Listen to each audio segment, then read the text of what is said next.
Greetings from Southall Black Sisters. I bring a message of solidarity and support for the One Law for All campaign.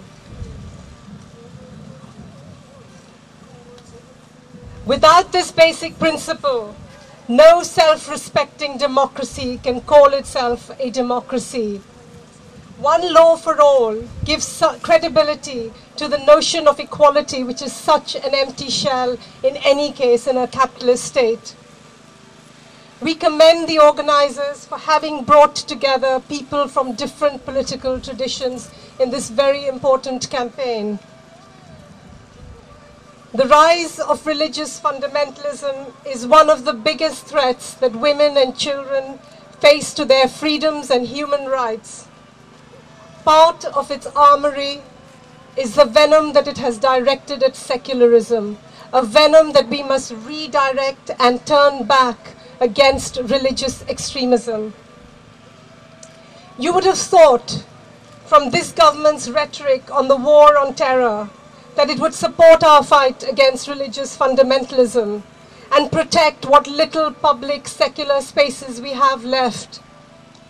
In fact, it is because of the suspension of all respect for civil liberties and human rights in the war on terror that the government seeks to appease the Muslim community by what is seen as the soft option, bartering away the rights of the most vulnerable sections of those communities: women, children, lesbians, and gay men. In the name of cohesion, the faith agenda has seeped into public spaces everywhere you look. But this is a recipe for segregation, not cohesion.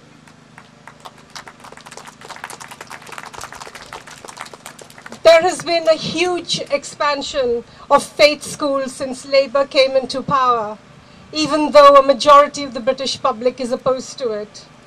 Faith schools damage our children and our future society by institutionalizing segregation. Our practice at Southall Black Sisters is an example of successful secularism at work, a space where believers and non-believers coexist. Women of all religions and none use our center and services. It is in their coming together, in fact, that they learn that there is much more to unite them than divide them, particularly the way in which cultural practices use religion as a crutch to justify oppression across all communities. The irony is that we do more to empower women, be they Hindu, Muslim, or Sikh, than those groups which cater to a specific religious identity. In the name of cohesion, for example, Ealing Council tried to cut our funding while putting money into the setting up of 2 Muslim women's groups. The women who come to us who are attempting to carve out a life of dignity and freedom from abuse, of protecting their children from further harm, go through all the informal methods of mediation by family elders and religious leaders before they dare to step out of the frame. When they come to us, it is at the end of a long road through family and religious terrain, which often winds back to the violent relationship that they are trying to escape. These women may have a personal relationship with their God. Their social lives may be inextricably linked with their gurdwaras and their temples, but they are clear about one thing: they will not settle for second best. Once they have embarked on the uphill struggle to make the break, they do not want separate legal provision. The secular legal system that we have, imperfect though it may be, represents the final safety net for the women that we see.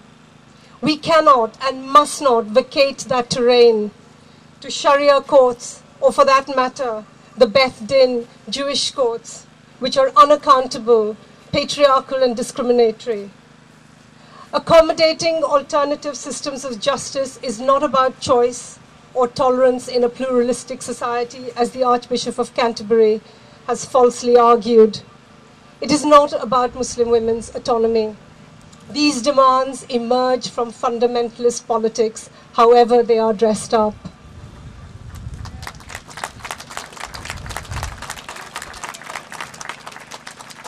We have fought hard to get to where we are today, to improve the protections afforded to women and children.